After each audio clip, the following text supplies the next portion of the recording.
चलो शांत, work, energy और पावर ना, सो ध्यान से आ जाओ। वर्क, एनर्जी एंड पावर पूरा वन शॉट जाएगा, और इसमें जितने भी इंपॉर्टेंट डेरिवेशंस है, वर्क क्या होता है, energy, power, kinetic potential, electrostatic potential, नहीं आप लोगों को इलास्टिक पोटेंशियल, ये सारी चीज पढ़ा देंगे। सुनना, वर्क, एनर्जी और पावर। सबसे पहले हम बात करेंगे वर्क के बारे में। वर्क, जब कोई ऑब्जेक्ट के ऊपर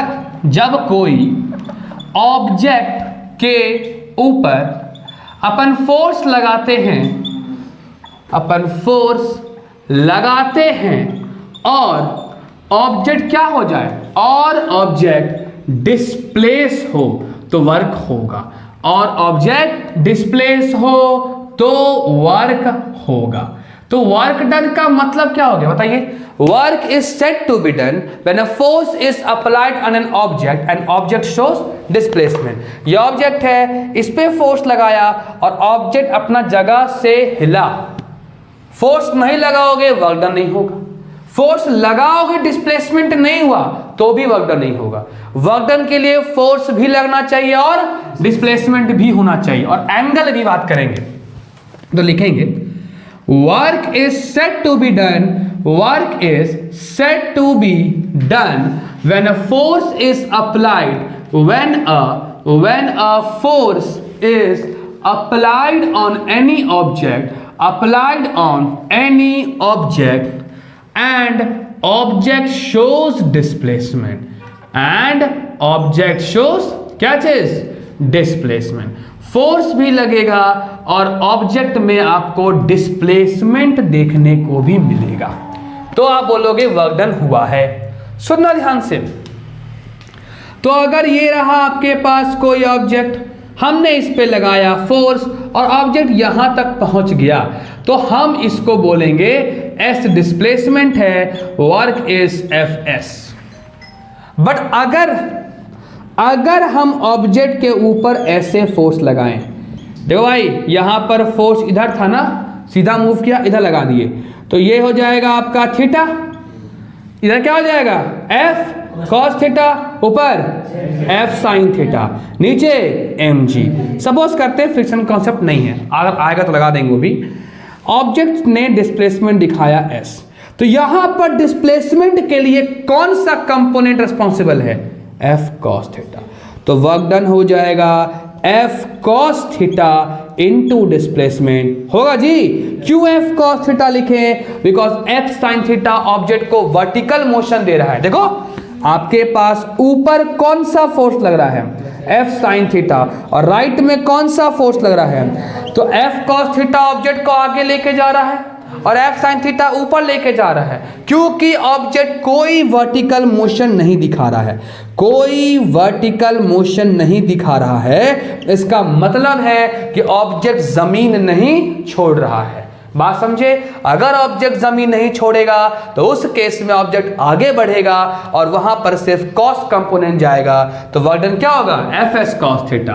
work done equals to F cos theta into S, और इसको हम बोल सकते हैं एफ एस कॉस थीटा, या फिर work done equals to F dot S. पढ़े हो ना? अगर ए डॉट बी का वैल्यू क्या होता है जी? A dot B equals to A B cos theta. बात समझ में आया कि नहीं? तो वर्क डन क्या हो जाएगा? F S cos theta. तो वर्क डन तीन चीजों पर निर्धारित है। सबसे पहला फोर्स, दूसरा डिस्प्लेसमेंट, सबसे पहला फोर्स एफ, डिस्प्लेसमेंट एस, और तीसरा जो है वो है theta. Theta is angle between force and displacement. जैसे देखो ऊपर फोर्स था और इधर क्या था? डिस्प्लेसमेंट था ना बेटा। देख ये क्या था मेरा? फोर्स, और इधर हम क्या मूव कर रहे हैं? डिस्प्लेसमेंट। तो इसके बीच का एंगल क्या है मेरा? थीटा। बात समझ में आए कि नहीं? इसका एसआई यूनिट क्या हो जाएगा? एफ एस कॉस थीटा का, बताओ। एफ एस कॉस थीटा, इसका तो कोई यूनिट नहीं होगा, भूल जाओ उसको। क्या हो जाएगा जी? जूल, न्यूटन है ना जी, मीटर, या फिर जूल। होगा कि नहीं होगा? डायमेंशन फॉर्मूला बोलो। फोर्स का mlt-2, डिस्प्लेसमेंट का L, तो क्या हो जाएगा ml स्क्वायर t माइनस 2। तो ये रहा आपका थोड़ा मोरा वर्क। ले लो फोटो, ले लो, ले ले, भेज देना मेरे को। ठीक है भाई, कोई दिक्कत, मिटा दूं? चलो, तो अपन ने पढ़ा वर्क क्या होता है। तो वर्क डन के लिए 3 चीजें डिपेंडेंट है। सबसे पहला है फोर्स, दूसरा है डिस्प्लेसमेंट और तीसरा है एंगल। ठीक है, चलो अब देखो, इसीलिए बोलते हैं सस्ता वस्ता फोन यूज करोगे 15 मिनट में तुम फोटो नहीं ले पा रहे हो। रियलमी का फोन लोगे ही ना होगा जी। दो IQ 7, चलो कुछ भी होता है पर खराब ही होता है ना। चलिए बोर्ड देखिए, तो हमने पढ़ा वर्क क्या होता है, पढ़ लिया। अब आते हैं हम लोग। तो हमने देखा कि वर्क 3 फैक्टर पर डिपेंड कर रहा है। क्या चीज? फोर्स, दूसरा डिस्प्लेसमेंट, तीसरा एंगल। हाँ ठीक। अब यहां पर 3 प्रकार के फोर्स वर्क डन होंगे, टाइप्स ऑफ वर्क डन। क्या क्या होता हो? सबसे पहला है पॉजिटिव वर्क डन। पॉजिटिव मतलब क्या होगा? मतलब अगर एक बॉक्स रखा हुआ है, हमने उसके ऊपर लगाया फोर्स और जिस दिशा में फोर्स लगा उसी दिशा में बॉक्स डिस्प्लेस हो गया। बात समझ में आया कि नहीं? जिस एक बॉक्स रखा हुआ है, धक्का मारा, आगे बढ़ गया। मतलब कि जिस दिशा में, बोलो, जिस दिशा में फोर्स लगा, जिस दिशा में फोर्स लगा उसी दिशा में क्या हुआ? डिस्प्लेसमेंट हुआ। तो अगर दोनों का डायरेक्शन सेम है, इधर फोर्स इधर डिस्प्लेसमेंट या फिर इधर फोर्स इधर डिस्प्लेसमेंट, तो दोनों के बीच का एंगल कितना होगा? 0 degree, because force and displacement are क्या है जी? पैरेलल, या यू कहें सेम डायरेक्शन। बातें समझ में आई कि नहीं? Force and displacement are parallel और इन सेम डायरेक्शन। जिस दिशा में फोर्स लगा उसी दिशा में डिस्प्लेसमेंट हुआ। मतलब force and displacement are acting in the same direction. Clear है कॉन्सेप्ट? तो कब होगा? Work done is said to be positive. Work done को अपन पॉजिटिव बोलेंगे जब व्हेन फोर्स एंड डिस्प्लेसमेंट, जब फोर्स और displacement are acting in the same direction, are acting in the same direction. अगर फोर्स और डिस्प्लेसमेंट सेम दिशा में एक्ट करेगा तो वर्क डन क्या होगा? पॉजिटिव। एग्जाम्पल क्या होगा बताइए? Example, pushing a box, pushing a empty box. खाली बॉक्स को तुम धक्का दे देगी तो वो आके चला जाएगा, क्योंकि भाड़ा बॉक्स को धक्का तुम नहीं दे पाएगी। गुड। चलो ध्यान दो, खुद ही तो बोल रहे हो जी। F.S कितना एंगल है भाई? बोल दो फटाफट, कितना एंगल है? 0 डिग्री। कॉस 0 कितना होता है? तो ये रहा एक टाइप का वर्क डन, जब दोनों की दिशाएं क्या है? सेम। सेकंड आता है क्या चीज? Negative work done. जैसे पॉजिटिव वर्क डन में फोर्स और डिस्प्लेसमेंट सेम डायरेक्शन में था, यहां पर here work done is negative. कब? When force and displacement are in क्या होगा? Opposite direction. एग्जाम्पल, कौन सा फोर्स हो सकता है? 2 तरह का फोर्स मार सकते हो। एक, जब ब्रेक मारते हो गाड़ी पे तो डीसेलरेशन होता है ना जी, या यू कहे रिटार्डेशन होता है ना, उस समय भी तो लगता है रिटार्डेशन। एक और फोर्स होता फ्रिक्शन। गुड, फ्रिक्शन फोर्स भी तो होता है। अगर गाड़ी चल रहा है और हमने गाड़ी का इंजन बंद कर दिया तो क्या गाड़ी अनंत समय के चलता रहेगा? नहीं, गाड़ी रुक जाएगा ना। क्यों रुकेगा? क्योंकि उसके चक्के के ऊपर पीछे की तरफ एक फोर्स, क्या नाम है उसका? फ्रिक्शन। तो यहां पर आपका, जैसे एक और चीज हो सकता है ना, एक और एग्जांपल क्या ले सकते हैं बताओ? मान लो चढ़ाओ ऐसे, ढलाओ ऐसे करके, और अब मेरे को तुम दे दियो बड़ा सा बैग, हम ऐसे पकड़े हुए हैं, पर हम ऐसे ऐसे जा रहे नीचे। समझ पा रहे क्या बोलना चाह रहे हैं? अरे ऐसे मान ले, ऐसे इंक्लाइंड प्लेन है, यहाँ पे हम खड़े, मेरे हाथ में एक क्या है, बैग है, मेरा फोर्स लग रहा है इधर, बट हम कहाँ जा रहे हैं, ऐसे ऐसे ऐसे ऐसे ऐसे। तो उस केस में दोनों का एंगल कितना हो गया, 180, मतलब थीटा कितना हो जाएगा, तो वर्क डन क्या हो जाएगा, एफ एस कॉस 180, मतलब कॉस 180 -1 तो माइनस एफ एस। बात समझ में आया कि नहीं आया? उस केस में वर्क डन और फोर्स दोनों आपस में क्या हो गए, अपोजिट। कभी कभी इसको एंटी पैरेलल भी बोल सकते हैं। तो एग्जांपल के तौर पे work done by friction, frictional force हमेशा नेगेटिव वर्क डन करता है, पता है ना, क्योंकि वो क्या होता है आपका विपरीत। ले लो फोटो, क्लियर है कि नहीं क्लियर है भाई, समझ में आया? कॉपी कर लो, कॉपी नहीं करो, फोटो ले लो। चलिए, कोई समस्या? सारा फोटो लेना, चैनल में डाल देंगे हम, ठीक है? ठीक। अब सुनना, तो हमने पढ़ा पॉजिटिव वर्क डन, हमने पढ़ा जीरो वर्क डन, अब हम पढ़ेंगे, सॉरी नेगेटिव वर्क डन, अब क्या पढ़ेंगे, जीरो। याद है क्लास 9th में एक क्वेश्चन था, अगर दोबारा ये बंद हुआ ना उठ के मारेंगे तुम्हारा, दोनों बता दे रहे हैं हम। ऑन कर उसको, बेहुदा इंसान कहेगा, ये काट देंगे। देखो ध्यान से, तीसरा है zero work done, zero work done, ये क्या होता है? अच्छा याद है क्लास 9th में हम लोग एक टॉपिक पढ़े थे जिसमें एक एग्जाम्पल था कि कुली अपने माथा के ऊपर एक बक्सा ले लेता है और चलता है, तो उसके द्वारा वर्क डन क्या होता है, जीरो। क्या कारण था उसका, 90 डिग्री। क्यों पूछा तो कोई नहीं उस टाइम पे, बस याद कर लिए कि 90 डिग्री है, देखो क्या होता है। अच्छा हमको जीरो वर्क डन करना है ना, तो 3 केसेस होंगे इसके, क्योंकि वर्क डन फोर्स पे भी डिपेंड कर रहा है, डिस्प्लेसमेंट पे भी और एंगल पे भी। तो भाई अगर वर्क डन को आपको जीरो करना है तो पहला केस क्या है, फोर्स ही को जीरो कर दो। जैसे आपका दिमाग, अगर आपके दिमाग पे कोई फोर्स नहीं लगता है तो कुछ काम करते हो तुम लोग, नहीं करते हो, तुम सही जवाब। तो वहां पर भी क्योंकि फोर्स ही नहीं लगा, स्वाभाविक सी बात है, आपके ऊपर कोई फोर्स लगता नहीं है तो आप पढ़ते नहीं हो, तो वर्क डन क्या हुआ, दिमाग जीरो।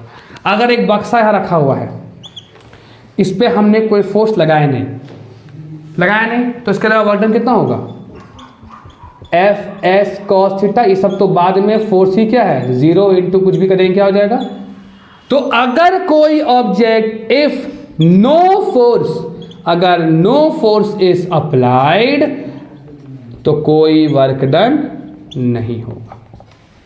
पहला कॉन्सेप्ट क्लियर है? एग्जाम्पल बताइए, बॉक्स केप्ट ऑन टेबल, कोई डब्बा टेबल के ऊपर रखा हुआ है, वो थोड़ी ना अपने आप मूव करते चल जाएगा, अगर कभी कर गया तो भूकंप आ गया, ठीक है, गुड। तो भूकंप आ गया तो डब्बा ऐसे मूव करेगा ना। चलो अब देखो दूसरा क्या है, फोर्स अप्लाई हो रहा है, force is applied but work done is zero. बोलिए कोई केस ऐसा बताओ तो, फोर्स हो रहा है लेकिन वर्क डन जीरो है, उतना दूर कहा जा रहा है। सॉल्विंग अ फिजिक्स क्वेश्चन, आपको क्वेश्चन दिखता है, दिमाग पे खूब फोर्स लगा रहे हैं, लेकिन बनू तब तो। इसका मतलब है कि केवल फोर्स लगाने से वर्क डन नहीं होगा, डिस्प्लेसमेंट भी होना चाहिए, पेन चलना चाहिए। तो आप बस सोचते हो कि क्वेश्चन समझ में आ रहा है लेकिन बनेगा ही नहीं, मतलब जो बोला तुम तो है वो पुशिंग अ वॉल है ना। तो अगर कोई जगहों पे फोर्स लग रहा है बट डिस्प्लेसमेंट जीरो हो जाए तो work done equals to F S cos theta. तो एफ तो है, एस क्या हो गया जीरो, तो वैल्यू हो जाएगा जीरो। एग्जाम्पल क्या हो जाएगा, pushing a box, pushing a box नहीं वॉल, इसके लिए बॉक्स भी सही है, ठीक है। क्या नया चीज समझ में आया? थर्ड क्या है, थर्ड बोलो, थर्ड क्या हो सकता है, जब angle between, when angle between force and displacement is 90 degree, और यू कहें फोर्स परपेंडिकुलर टू डिस्प्लेसमेंट। समझ में आया?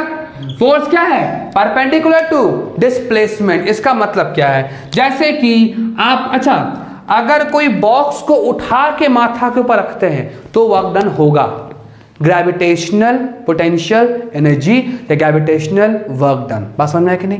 बट माथा पे रख के चलने से वर्क डन 0 होगा। समझाता हूं कैसे। मान लो एक कुली है, इसके माथा पे एक बक्सा है, तो इस बक्सा का जो फोर्स है नीचे लगेगा, क्या होगा वो? W = mg। अरे हाँ ना बोलो भाई। लेकिन कुली कहां चलेगा? या तो इस तरफ या फिर दोनों केस में कितना एंगल होगा? 90 डिग्री। मतलब कि तो अगर 90 डिग्री एंगल है, थीटा अगर 90 डिग्री है, तो वर्क डन Fs cos 90, तो cos 90 कितना होता है जी? 0। तो जब है ना, when force is acting perpendicularly to displacement, कोई work, no work is done, कोई कार्य नहीं होगा अगर दोनों। एग्जाम्पल क्या हो सकता है जी? बोलो एग्जाम्पल क्या हो सकता है? एग्जाम्पल हो सकता है आपका कुली मूविंग विथ अ, बोलते जाओ, box on head shows no work done. कुली ने कोई काम करा ही नहीं, तो पैसे किस बात का? बात समझ में आया कि नहीं? ले लो फोटो। तो ये हो गया आपका वर्क डन के 3 टाइप्स। क्लियर है? अब हम बात करेंगे एनर्जी के बारे में। चलिए, यहां तक क्लियर है? ले लिया फोटो? आ जाओ। प्योर थ्योरी चल रहा है आपका, जितने भी टाइप्स के कर देते हैं, समझा देते हैं, आप लोग को समझ में आ जाएगा, एग्जाम में हेल्प हो जाएगा।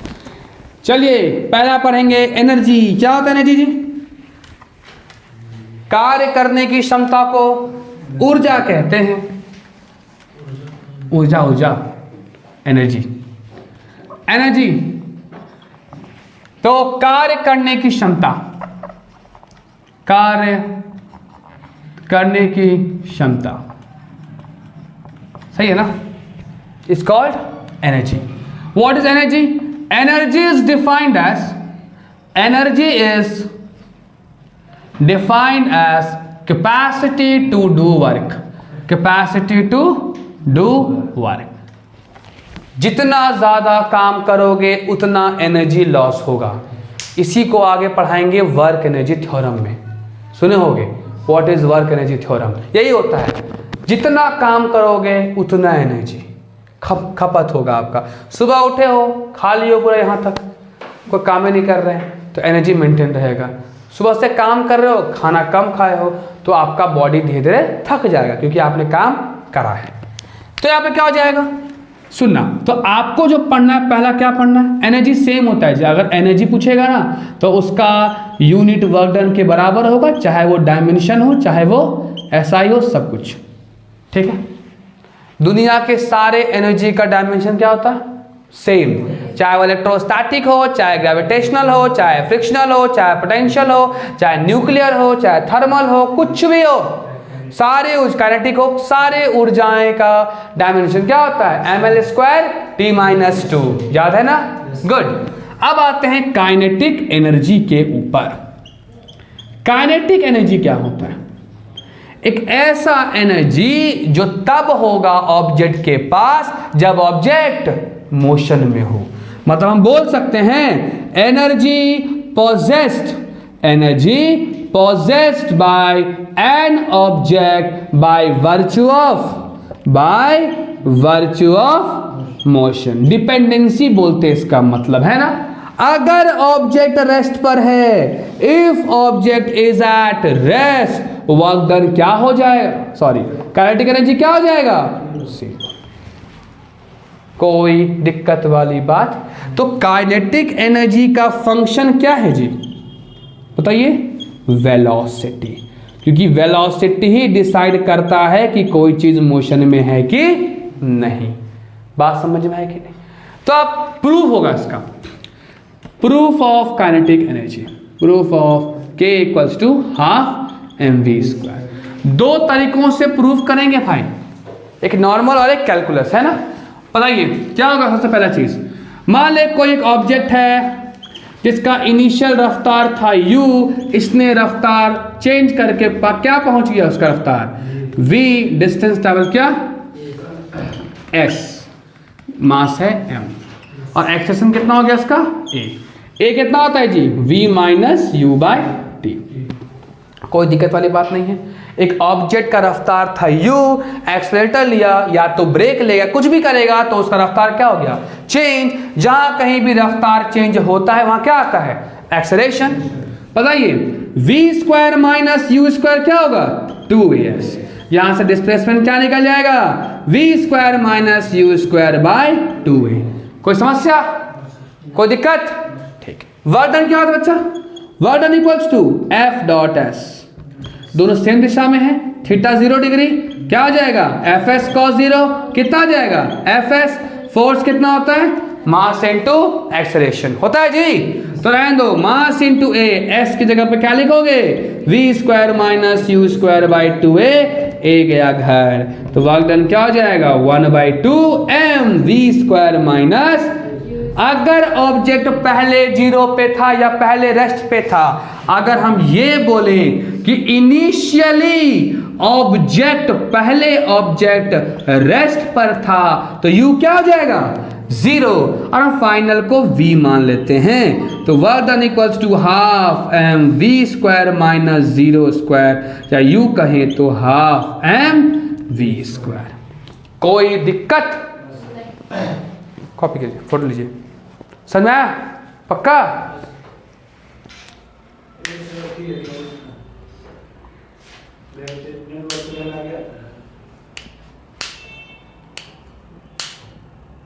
क्या तुम लोग क्लियर है पूरा, तुम लोगों एनर्जी मतलब वर्क डन, कार्य कैपेसिटी, कोई भी ऑब्जेक्ट मोशन में है उसके पास उस समय पे जो ऊर्जा क्या नाम है उसका काइनेटिक, ठीक है। अब इसका कैलकुलस से प्रूफ है, कैलकुलस से, इससे यही थ्योरी पूछता है, ये पूछेगा कैलकुलस से प्रूफ पूछेगा, ग्रेविटेशनल पोटेंशियल एनर्जी पूछ लेगा, फिर आपका इलास्टिक पोटेंशियल पूछ देगा, हुक्स लॉ पूछ देगा, बस इतना ही तो है। चलो ध्यान से सुनना, work done equals to kinetic energy change equals to half M V square, इसका प्रूफ होगा कैलकुलस से। ध्यान से सुनिएगा बाय कैलकुलस क्या होगा जी, हम जानते हैं कि work done equals to F D S हो, एफ एस हो सकता है ना, एफ एस कॉस 0 मतलब क्या हो सकता है एफ एस, क्योंकि जिधर फोर्स लगा रहे हैं, अगर इधर फोर्स लगा रहे हैं तो वर्क डन भी क्या है बेटा इधर ही है ना, तो आपका थीटा कितना हो जाएगा 0 डिग्री। ये सब चीजें जानते हो ना, जिधर फोर्स उधर डिस्प्लेसमेंट। अच्छा अगर बड़ा ऑब्जेक्ट है या कोई भी ऑब्जेक्ट है, एस डिस्प्लेसमेंट के लिए W वर्क डन था, तो छोटा डिस्प्लेसमेंट तो छोटा वर्क डन होगा F इंटू डी एस। इसका मतलब क्या हो गया, फॉर स्मॉल डिस्प्लेसमेंट, छोटा सा डिस्प्लेसमेंट के लिए, for small displacement small work is done, तो स्मॉल वर्क डन हो जाएगा डी डब्ल्यू इक्वल्स टू क्या हो जाएगा एफ डी एस, ठीक। एफ इक्वल्स टू क्या होता है एम ए, तो क्या हो जाएगा m इंटू ए इंटू डी एस। कोई दिक्कत वाली बात नहीं, इजी है कि नहीं। तो वर्क डन यहाँ पे वर्क डन हो गया। मास क्या होता है, मास क्या होता है कांस्टेंट होता है ना, बाहर निकालिए क्या हो जाएगा बताइए आपका a इंटू डी एस। ये हो गया आपका वर्क डन। हमें क्या चाहिए यहाँ पे बताओ, हमें क्या चाहिए, हमें चाहिए हाफ एम वी स्क्वायर, मतलब v का चाहिए हमको। अच्छा हम बोल सकते क्या यहाँ पे a इक्वल्स टू क्या होता है dv बाय dt। चलो भाई बताओ ध्यान से, dv by dt into ds। कोई समस्या, ठीक। अब ds बाय dt का वैल्यू कितना होता है v, वेरी गुड। तो m इंटू dv पहले से था और एक v आ गया, क्लियर है कि नहीं। a को लिखे dv बाई dt और ds पे dt क्या हो गया v, तो मेरे पास वर्क डन हो गया m integration of v into dv। कहां से कहां तक, u से v तक। इंटीग्रेशन ऑफ x dx कितना होता है जी, x स्क्वायर बाय 2, जानते हो कि नहीं जानते हो, जानते हो ना, x स्क्वायर बाय 2, गुड। तो हो गया सीन खत्म। v स्क्वायर बाय 2 कहां से, u से v तक, है ना। तो work done equals to m, 2 बाहर निकाल लें, upper limit minus lower limit, work done कोई चेंज इन काइनेटिक एनर्जी होगा half m v square minus u square. अगर इनिशियल रफ्तार मेरा 0 होगा तो आपका और फाइनल को v मीटर पर सेकेंड माने तो work done equals to change in kinetic energy क्या हो जाएगा, हाफ m v स्क्वायर। कोई दिस इज आपका वर्क एनर्जी थ्योरम, यही लिखोगे वर्क एनर्जी थ्योरम में भी। वर्क एनर्जी थ्योरम क्या होता है, according to work energy theorem the work done by any object, कोई भी ऑब्जेक्ट के द्वारा जो कार्य किया जाएगा वो स्टोर होगा, किस रूप में, stored in form of change in kinetic energy. कोई भी ऑब्जेक्ट जो काम करेगा उसका कार्य ऊर्जा के चेंज के रूप में स्टोर होगा। समझ में आया कि नहीं आया, वर्क डन क्या हो जाएगा, डेल्टा के या फिर half m v square minus u square. अगर कभी पूछे वर्क एनर्जी थ्योरम क्या है तो पूरा कर देना इसको।